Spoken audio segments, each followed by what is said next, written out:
वहां से जब चले गए तो क्या होता है, जनकपुर में फिर से मंगल के बाजा बजने लगे, क्योंकि विवाह का कार्यक्रम हो रहा है। फिर से खुशी के बाजा बजने लगे। महाराज जनक को बड़ा ही प्रसन्नता हुई। अरे हमारे जो राम है वो बलवान तो है मगर बुद्धिमान भी है। परशुराम को अपनी बुद्धि से कैसे हाथ से हटा दिया। देखो संसार में शरीर बड़ा नहीं होता है, बुद्धि सबसे बड़ी होती है। कोई कोई काम ताकत से नहीं बुद्धि से होते हैं। ताकत धर ही रहा, बुद्धि से इंसान ताकतवर भी इंसान से काम करवा लेता है। ये बुद्धि का खेल। तो शरीर बड़ा नहीं, बुद्धि बड़ी। आज भगवान ने अपने बुद्धि के प्रभाव से परशुराम जी को सभा से भेज दिया और जनकपुर को नगरिया में जो मंगल बाजा है वो पुनः बजने लगे। भगवान के सुंदर विवाह की सहनाइयां इत्यादि बज रही हैं। इधर महाराज जनक की जो प्रजा है वो बड़ा ही प्रसन्न है। धन्य है आज सीता के भाग्य को कि प्रभु राम के साथ में इसका पानी ग्रहण संस्कार होगा। जितने भी नगर के नर नारी हैं वो महाराज जनक के पास दौड़ करके जाते हैं। भगवान आपका प्रण तो पूरा हो गया मगर मेरी इच्छा अभी पूरी नहीं हुई है। का कैसी इच्छा?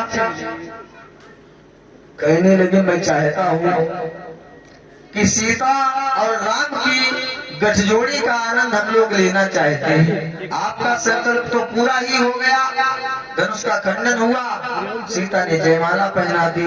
इस विवाह को मैं विवाह नहीं मानता हूँ। मेरे लोगों की बहुत बड़ी इच्छा है कि सीता का वैदिक धर्म से विवाह किया जाए, बारात बुलाई जाए, ग्रंथि बंधन किया जाए, कन्यादान इत्यादि जो भी रस्में होती हैं शादी की, उन सभी रस्मों के साथ में राम सीता का विवाह देखने की हम लोगों की इच्छा है। ऐसी इच्छा प्रकट की आज महाराज जनक से। का एक बात कही, तुम्हारी इच्छा से तो हम सहमत हैं मगर मैं अभी हाँ नहीं कर सकता हूँ। मैं जाकर के मुनि विश्वामित्र से इस बारे में पूछ लूं, अगर वो मुझे आज्ञा देते हैं तो मैं इस कार्य को करने के लिए तैयार हूँ। उसी समय महाराज जनक अपनी प्रजा के इसके लिए प्रजा की बात को मानते हुए कहाँ पहुँचे? महाराज विश्वामित्र के पास और हाथ जोड़ के कहने लगे, भगवान हमारा प्रण तो पूरा हो गया है मगर मेरी प्रजा जो है अभी उसकी इच्छाएं तृप्त नहीं है। हमारी प्रजा राम और सीता के भावों का आनंद लेना चाहती है, इसमें आपकी क्या राय है? विश्वामित्र महाराज कहने लगे, जनक इसमें हम तुम्हें क्या राय दें? अगर तुम्हारी प्रजा की ऐसी ही इच्छा है तो व्यवस्था तो तुम्हें ही सारी करनी पड़ेगी। बारात को बुलवाना पड़ेगा, महाराज दशरथ को तुम्हें आमंत्रण पत्र भी भेजना पड़ेगा, तभी तो ये कार्य संभव हो पाएगा। अरे कहा भगवान केवल आपकी आज्ञा की देरी है। आप लोगों की कृपा से, भगवान की कृपा से हमारे घर में कोई बात की कमी नहीं, सारी व्यवस्थाएं हो जाएंगी मगर आप केवल मुझे आज्ञा प्रदान करें। विश्वामित्र कहने लगे, फिर तो क्या है, अगर तुम सब करने में सक्षम हो तो मैं तुम्हें आज्ञा देता हूँ, जैसी इच्छा हो वैसा तुम कर सकते हो। अब वहां से महाराज जनक आते हैं और एक पत्रिका लिखते हैं सम्राट दशरथ के लिए। क्या लिखा उस पत्रिका में?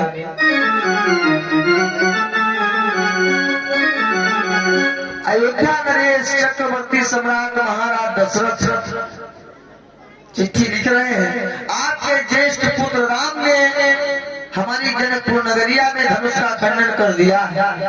अपने प्रण के मुताबिक मैंने अपनी पुत्री सीता का विवाह आपके पुत्र के साथ में कर दिया है, मगर इस विवाह से हमारी जनता संतुष्ट नहीं है।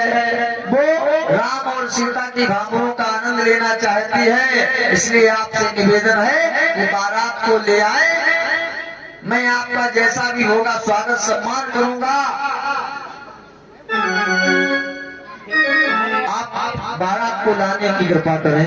ऐसी चिट्ठी लिखी और दूत के द्वारा उस चिट्ठी को महाराज दशरथ की अयोध्या में भेज दिया।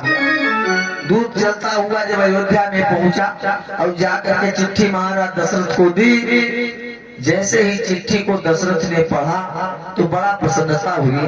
देखो, जब पुत्र कोई महान काम करता है, कोई अच्छा काम करता है, तो माता पिता को बड़ा प्रसन्नता होती है। और वही पुत्र जो कोई गंदा काम करके आता है तो माता का सर शर्म से झुक जाता है। तो महाराज दशरथ ने जो अपने पुत्र राम की बारे में सुना तो बड़ा प्रसन्न हो जाते, धन्य है मेरे बेटा राम को। तो महाराज जनक के दुख का निवारण भी किया और उनकी पुत्री के साथ में संबंध भी जोड़ा है। अब मुझे बारात को लेकर के जनकपुर नगरिया में जाना पड़ेगा, ऐसा मन में सोच रहे थे।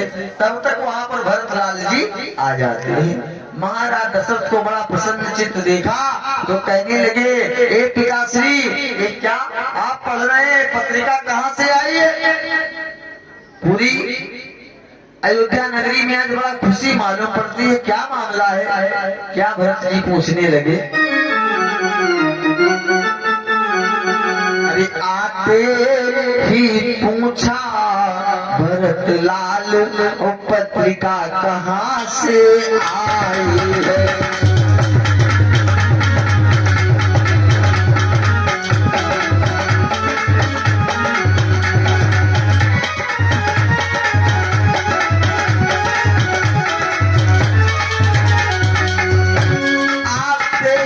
पूछा भरत लाल, पत्रिका कहाँ से आई है? फूलान समाता कौशलपुर, फूलान समाता कौशलपुर, घर घर आनंद बधाई है।